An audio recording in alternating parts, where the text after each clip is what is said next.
Nous parlons, amis téléspectateurs, du 7e art qui s'invite dans ce journal. Le Festival international du film de Marrakech qui soufflera donc cette année sa 20e bougie célèbre le cinéma dans toutes ses facettes avec une programmation foisonnante et diversifiée en présence de plus grandes vedettes du cinéma mondial et marocain. Placée sous le haut patronage du roi Mohamed VI, cette grand-messe cinématographique se tiendra du 24 novembre au 2 décembre prochain pour cette 20e édition parrainée par le légendaire réalisateur Martin Scorsese. 75 films en provenance de 36 pays seront en compétition avec des ateliers de l'Atlas qui présenteront également ces projets en développement et 9 films en tournage ou post-production issus de ces pays sélectionnés parmi 320 candidatures reçues du monde arabe et du continent africain. Ali Haji, coordinateur donc général du festival, nous en dit plus. Il est au micro de notre envoyé spécial à Marrakech, Ilham Berada. C'est aujourd'hui donc que sera donné le coup d'envoi de la 20e édition du Festival international du film de Marrakech, des cinémas, des rencontres, des débats. Bien évidemment, on sont au programme de cette année anniversaire de la fête de cinéma ici à Marrakech. Et pour nous en parler, j'ai le plaisir d'avoir à mes côtés Ali Haji, coordinateur général du Festival international du film de Marrakech et membre de la commission de sélection. Ali Haji, merci beaucoup d'avoir accepté notre invitation. Nous sommes à quelques heures donc de ce coup d'envoi. Quel est un peu votre sentiment ? Alors, d'abord, merci de me recevoir et on est évidemment très impatients de pouvoir donner le coup d'envoi de cette édition.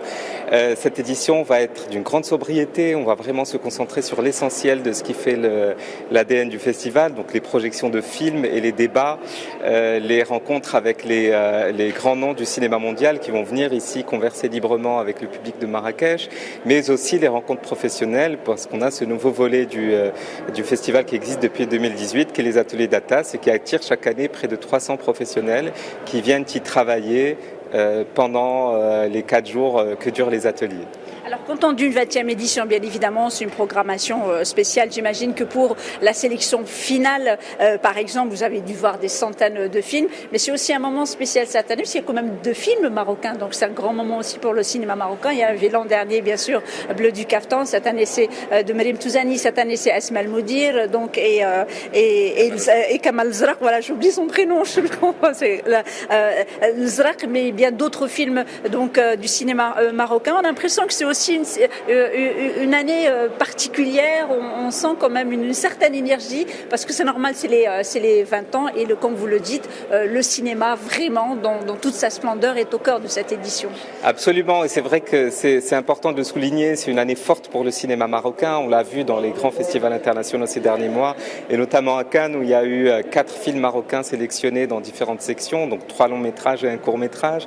Il y a eu pour la première fois dans l'histoire du festival la présence d'une personnalité marocaine dans le cadre de son jury international, en l'occurrence Meriem Touzani. Donc le cinéma marocain émerge de plus en plus à l'international, Cannes étant le plus grand festival de cinéma au monde, évidemment, et le reflet de tout cela. Et donc, forcément, à Marrakech, on a voulu mettre à l'honneur le festival le cinéma marocain, particulièrement cette année, avec 13 films présents dans les différentes sections. Vous avez parlé des 2 films en compétition, donc La mer de tous les mensonges d'Asma El Moudir et L'émeute de Kamal Zrak, qu'on connaît bien. C'est des projets qu'on connaît bien parce qu'ils ont été soutenus par les ateliers d'Atlas du festival, donc en 2019. Et puis les 2 avaient obtenu des prix et puis Asma El Moudir était revenue en 2021 lors de l'édition en ligne des ateliers d'Atlas où elle avait de nouveau gagné un prix, cette fois-ci à la post-production.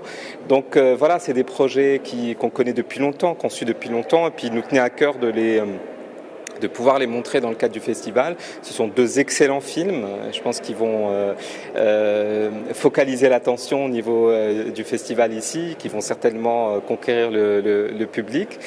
Et on retrouvera aussi Sophia Alaoui dans le cadre des séances spéciales du festival, qui est une section du festival qui met en avant les films d'auteurs confirmés, mais aussi de jeunes auteurs. Et donc Sophia Alaoui avec son film Animalia, qui est un film à la fois qui aborde le fantastique et qui est aussi un film mystique. On va retrouver Fawzi Ben Saidi avec Désert en séance de gala. Fawzi Ben Saidi, grand acteur et réalisateur marocain auquel le festival rend hommage cette année.